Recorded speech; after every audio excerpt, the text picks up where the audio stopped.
С самого начала перед нами была поставлена задача сохранить это здание, потому что здание является памятником республиканского значения, памятником эпохи советского конструктивизма. Таких зданий в Казани практически больше нет, и в России их немного.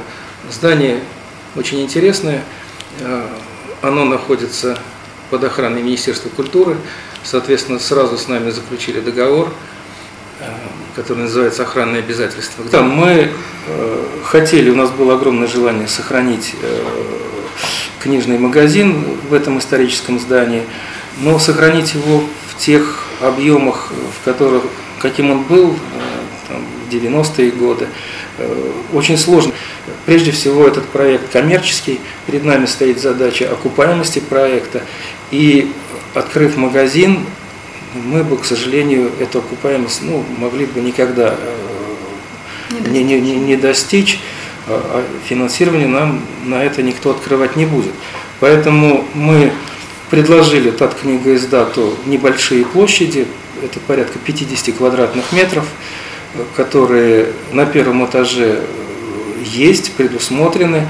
Они эти помещения уже посмотрели. Сегодня готовят торговое оборудование, чтобы представить здесь именно, как я понял, национальную литературу.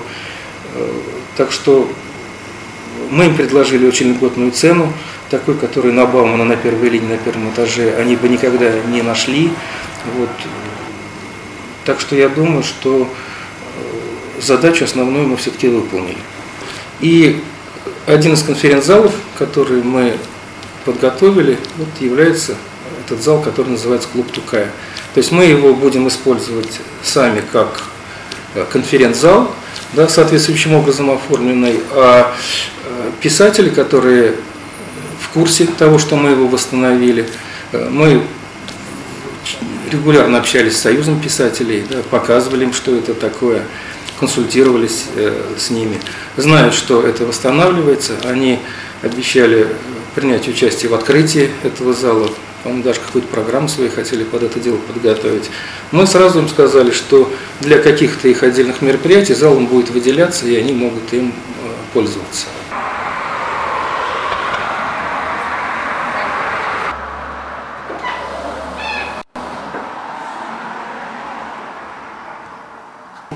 Название в данном случае связано с историей Казани. В свое время, где сейчас проходит улица Баумана, проходил Ногайский тракт. Вот, в честь вот этого тракта мы назвали гостиницу, тем более, что это тесно связано с историей Казани и по линии вообще нагайцев, даже Сюмбике была нагайкой. Да. Ваш персонал умеет говорить на татарском языке? Или на английском сейчас все уж умеют? На татарском учили? Вы знаете, как и везде у нас персонал разной национальности, конечно, кто-то умеет, кто-то не умеет. В данном случае, так как гостиницы призваны оказывать услуги, да, нашим гостям, поэтому я думаю, что мы способны будем с любым гостем найти общий язык, подсказать ему, показать и вот вы говорите, помочь. Большой конкурс был на персонал. Вот да. Требование знания языка, вы ставили такое требование? У нас есть начальники отдела, как татары, так и русские. Команды, там, где... Вот постер. Высота двери увеличенная. Здравствуйте. Да. Здравствуйте. Ладится, потом в течение минуты.